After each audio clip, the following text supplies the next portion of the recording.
Hidup rakyat Indonesia. Teman-teman, bicara soal hari ini, berdiri di sininya kita sebagai mahasiswa, sebagai anak muda yang peduli, yang masih peduli terhadap nurani bangsa. Kenapa? Karena kita percaya bahwa penderitaan rakyat Indonesia adalah penderitaan kita semua. Sepakat? Kita lihat bencana hari ini, kawan-kawan. Di Aceh, 9 bulan lalu, Aceh terkena longsor dan banjir bandang. Sampai sekarang, apakah Aceh sudah menang, teman-teman? Yang saya lihat di berita, Aceh yang seharusnya mendapatkan bantuan malah tidak dapat dibangun rumah-rumah mereka. Kenapa? Karena kelangkaan semen, teman-teman. Kok bisa kelangkaan semen? Padahal Indonesia ini semen. Karena pemerintah yang memilih untuk membangun KDMP, saudara-saudara. Lebih memilih untuk memilih dan dirinya Prabowo, saudara-saudara. Itulah kenapa semen di Aceh langka. Itulah kenapa rumah-rumah di Aceh tidak bisa dibangun. Apakah kita akan diam terhadap hal tersebut, saudara-saudara? Lebih lanjut lagi, kita lihat saudara-saudara di Kalimantan, hutannya dibakar. Untuk apa? Untuk membuka lahan sawit. Akibatnya apa, saudara-saudara? 150.000 warga Kalimantan terkena penyakit ispa.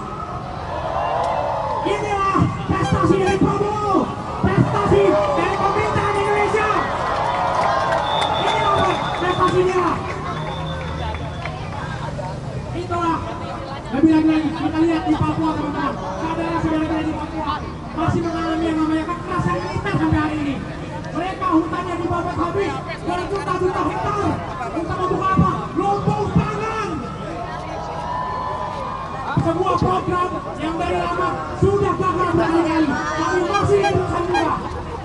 Inilah wajah asli dari pemerintahan Prabowo, wajah asli dari prestasi rakyatnya.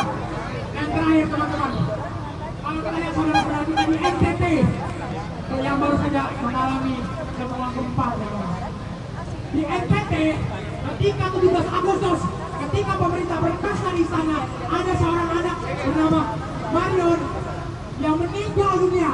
Balita berusia 2 tahun meninggal karena kedinginan di NTT, teman-teman. Kenapa? Ada pemerintah memilih pesta di sana.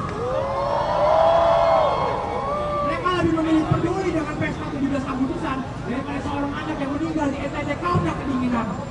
Lantas saya bertanya kepada teman-teman semua, apakah kita sudah merdeka?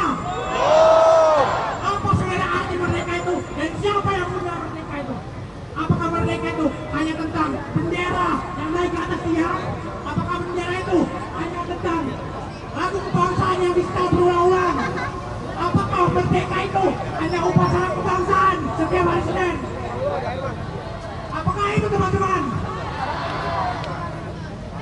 Saya rasa tidak. Rasa merdeka itu karena ketika bangsanya bisa dengan tanpa kelaparan, bangsanya tanpa mati kedinginan, itulah yang saya sebut merdeka, bodoh. Maka dari itu, saudara-saudara, saya mengajak teman-teman yang di belakang maju, yang di belakang maju. Kita melakukan sebuah aksi hening cipta. Angkat 3 jari kalian ke atas, angkat 3 jari kalian ke atas sebagai bentuk solidaritas kita terhadap saudara-saudara kita di NTT, di Kalimantan, di Papua, di Sumatera. Mari kita mencipta, teman-teman. Sebentar saja, ini akan cipta dimulai.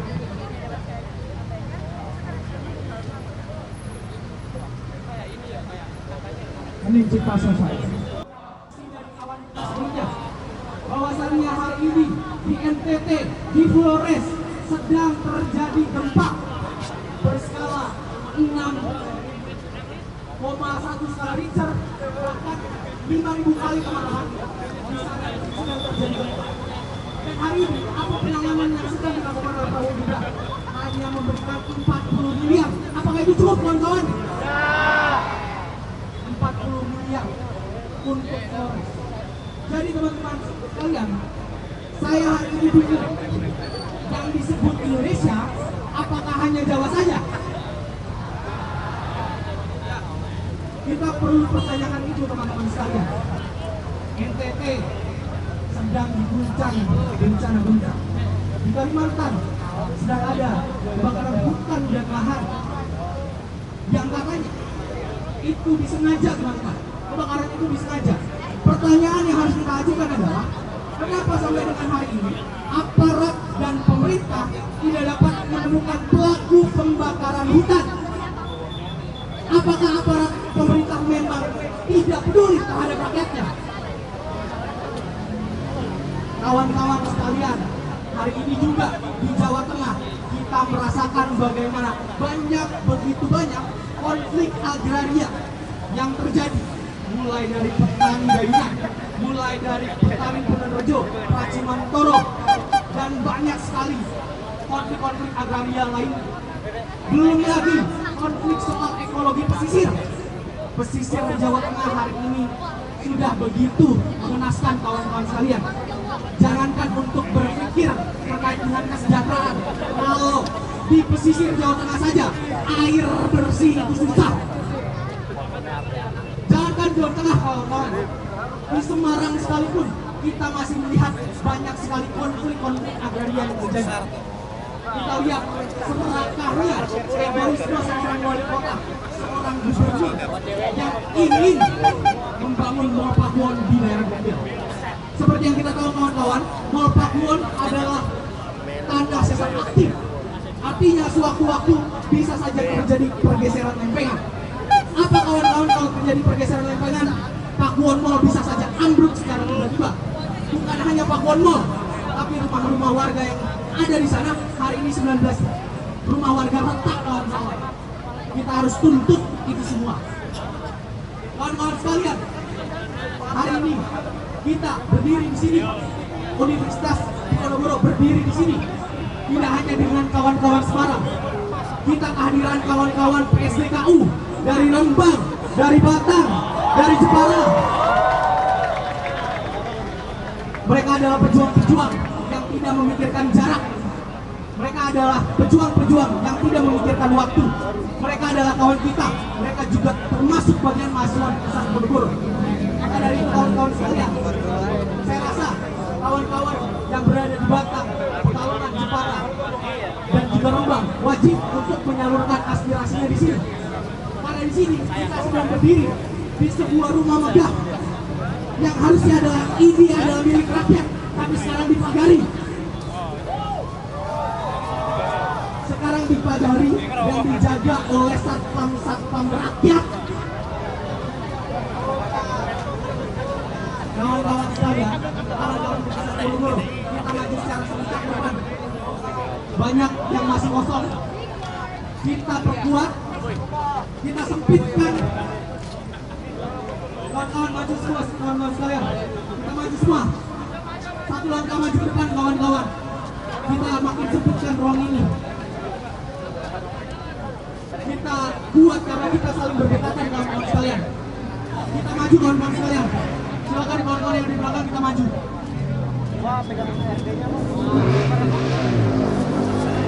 Baik, kawan-kawan sekalian, sedikit lagi dari saya untuk Bapak Ibu polisi, untuk Bapak Ibu para pejabat-pejabat negara yang hadir di dalam.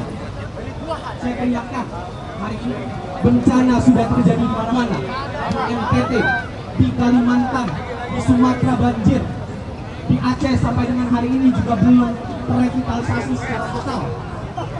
Maka Bapak dan Ibu kawan-kawan sekalian, hati-hati. Hati-hati karena Indonesia bukan hanya milik Jawa. Indonesia bukan hanya milik Jawa Tengah. Indonesia milik semua wilayah. Indonesia milik Aceh. Indonesia milik Papua. Indonesia milik NTT. Indonesia milik Maluku. Dan jangan sampai hanya karena kalian memanfaatkan eksploitasi yang ada di Kalimantan, yang ada di Halmahera, yang ada di Maluku, yang ada di NTT, lalu duitnya kalian bawa ke Jakarta, lalu duitnya kalian bawa ke Jawa Tengah, lalu duitnya kalian bawa ke Pulau Jawa, lalu masyarakat Kalimantan, NTT, Maluku, Papua menderita, bahkan makan pun tidak bisa disediakan oleh negara. Apakah itu yang disebut sebagai negara kesatuan Republik Indonesia? Saya rasa bukan. Soekarno tidak pernah memimpikan itu. Kawan-kawan sekalian, hari ini kita sedang berada di bawah rezim yang hanya fokus untuk membentuk kekuasaan militer. Maka saksikan di depan kawan-kawan. Kita harus serukan bahwa rakyat di atas militer. Hari ini banyak sekali instansi-instansi yang kalau kita mau masuk di instansi tersebut, kita harus latihan dasar militer, kawan-kawan. Begitu parahnya negara ini menistakan ilmu pengetahuan. Bagaimana bisa seorang manajer di Koperasi Desa Merah Putih malah disuruh latihan push up, megang senjata. Bahkan banyak sekali yang meninggal, kawan-kawan. Tentu dari situ kita paham bahwa hari ini negara Indonesia tidak peduli dengan ilmu pengetahuan. Maka dari itu kawan-kawan sekalian, kita sekali lagi mengepalkan tangan kita ke langit, bersumpah kepada tanah Semarang, bersumpah kepada Panji Diponegoro dengan melantangkan hidup mahasiswa, hidup rakyat Indonesia, hidup buruh yang gajinya masih dicekik oleh pajak, hidup petani yang cangkul dan tanahnya masih diculik oleh aparat, hidup seluruh perempuan yang hari ini termarginalkan oleh kebijakan-kebijakan yang hanya pro terhadap maskulinitas, hidup seluruh rakyat Indonesia, hidup Diponegoro yang melawan. Sekian, terima kasih. Kita berikan kesempatan kepada teman-teman kita yang dari Rembang, yang dari Pekalongan, yang dari Jepara, yang dari Batak. Silakan yang ingin berorasi maju ke depan. Terima kasih kawan-kawan sekalian. Baik kawan-kawan, mungkin dari yang teman-teman PSDKU, kepada teman-teman PSDKU mulai dari Rembang, Jepara, Pekalongan dan Batang dan lain sebagainya yang ingin menyampaikan aspirasinya pada hari ini. Kita menuntut revolusi, kita menuntut perbaikan yang ada di Indonesia. Mari kawan-kawan bisa masuk ke mobil komando. Ada yang kawan-kawan, karena pada sejatinya kita disebut oleh pemerintah kaya kalau kita lebih gajinya lebih dari 3 juta. Apakah itu kita disebut sebagai orang kaya, kawan-kawan? Apakah itu kita disebut orang mampu, kawan-kawan? Maka dari itu, dari mana data itu datang, kawan-kawan? Dari mana data tersebut muncul? Desil 10 mengatakan bahwasanya lebih dari 3 juta disebut menjadi golongan terkaya yang ada di Indonesia. Sangat memalukan, kawan-kawan. Apakah sepakat, teman-teman? Maka dari itu banyak sekali konflik-konflik, mulai dari agraria dan sebagainya. Maka dari itu ini yang harus kita perhatikan bersama-sama. Maka dari itu, baik kepada teman-teman PSDKU untuk menyampaikan aspirasinya. Oke, kepada publik, bersama. Hidup mahasiswa! Hidup rakyat Indonesia! Hidup perempuan! Bapak Ibu DPR yang ada di dalam situ, para pejabat, para aparat, kami mahasiswa UNDIP, mahasiswa Diponegoro yang menggugat hari ini di sini. Kami beramai-ramai bukan untuk membuat anak-anak, tapi kami berada di sini karena kami cinta dengan negeri ini. Saking cintanya kami ini, kami tidak takut untuk duduk saja, untuk diam saja, menyaksikan para rakyat tertindas, para ibu-ibu yang tidak diprioritaskan, para perempuan-perempuan yang tertindas, dan juga untuk seluruh rakyat Indonesia yang tertindas oleh kebijakan yang tidak berpihak terhadap rakyat. Kawan-kawan semua, apakah negara kita adalah negara yang kaya, lautnya luas, tanahnya subur, dan juga sumber daya yang berlimpah? Tapi apa yang begitu, kawan-kawan? Yang kita bertanyakan, apakah kekayaan itu kembali kepada rakyat? Apakah kembali, kawan-kawan? Kekayaan yang seharusnya kembali kepada rakyat malah masuk kepada kalung-kalung pejabat yang korup, kepada aparat yang kepada oknum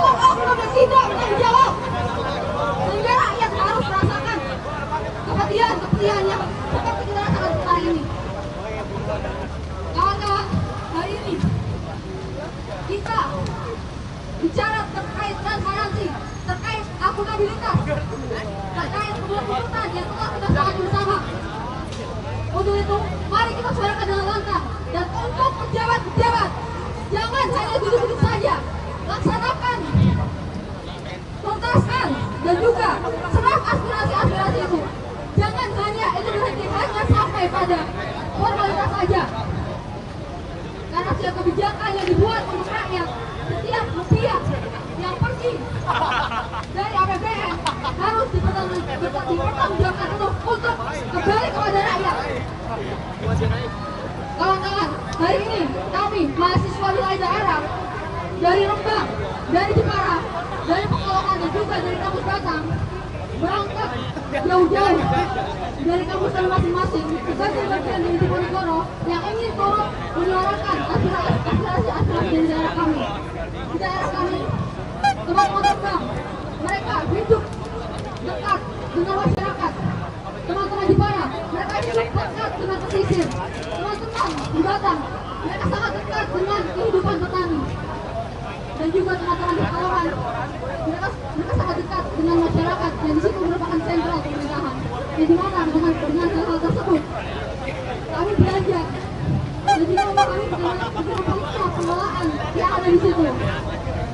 Untuk itu kawan-kawan, kami di sini bukan hanya hadir, kami menjadi penyambung lidah rakyat dari teman-teman yang ada di daerah.